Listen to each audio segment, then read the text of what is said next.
Many of you know that I was not raised as a Christian believer. Growing up, I heard the Bible stories, plural, but I had not heard the overarching story, singular, that is the Christian gospel. When I was finally converted at age 27, but before that, something happened that led me to it. Something that speaks to our experience as scholars and educators.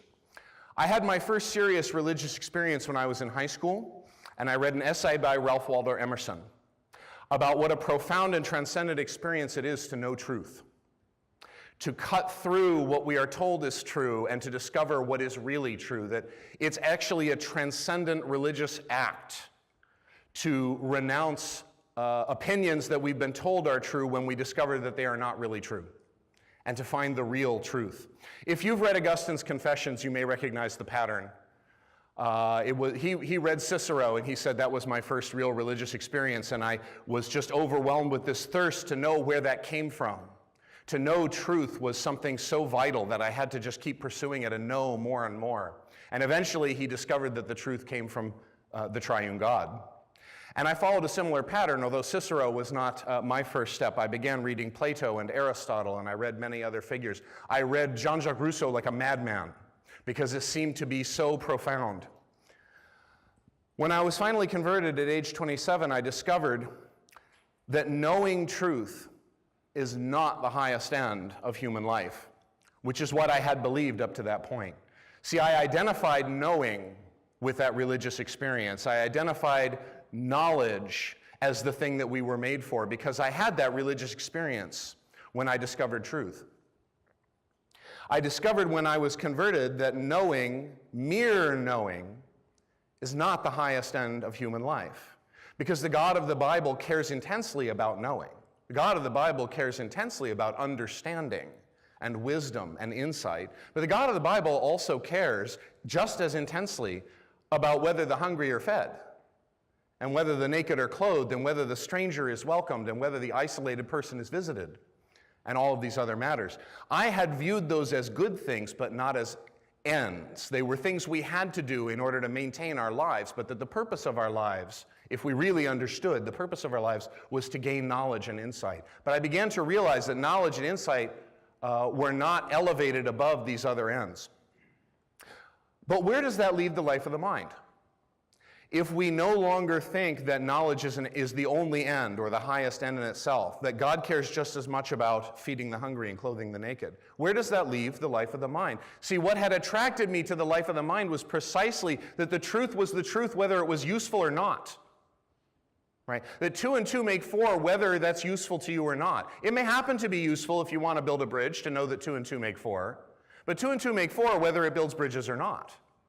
And that was what made it so transcendent. You see, you were breaking loose of those ties that could grab hold of you. Well, you have to say this because it's useful, right?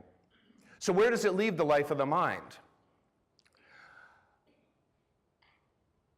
As some of you know, I've been studying to get a master's in systematic theology.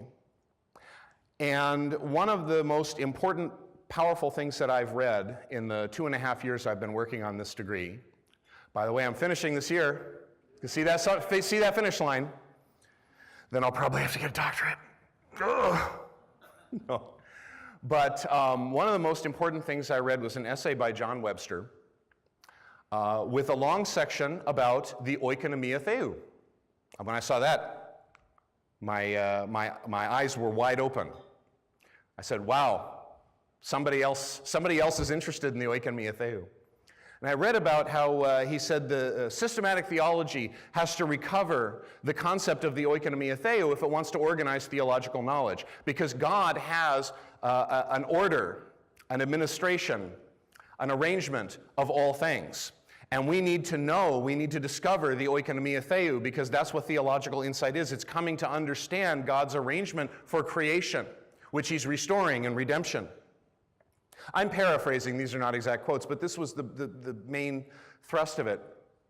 And then he said something that really arrested my attention.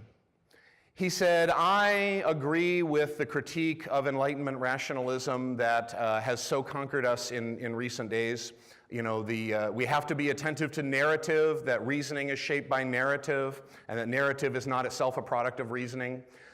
We have to be attentive to our biases, that we're not brains in jars, that we have histories, and we come from somewhere, and we have relationships and all sorts of other things that influence us as reasoners. And he said, so I agree with the critique of Enlightenment rationalism, but we may have overcorrected a bit. Again, I'm paraphrasing, but this was his point. He said, first of all, those 17th and 18th century philosophers were not necessarily as dumb as we've made them out to be, but that was not his main point. His main point was this. He said, after we have stopped being rationalists and believing that reason can conquer everything and organize everything and control everything, we still need to recover a sense of what is the place of reason in the Oikonomia theou. What role does reasoning, thinking, have in God's plan for all things, in the arrangement that God has made? And I think that we, as the church, as we come out the other side of the cataclysm of modernity and the critique of rationalism and all of that, I think we're in a moment where we can be reconstructing our sense of the life of the mind.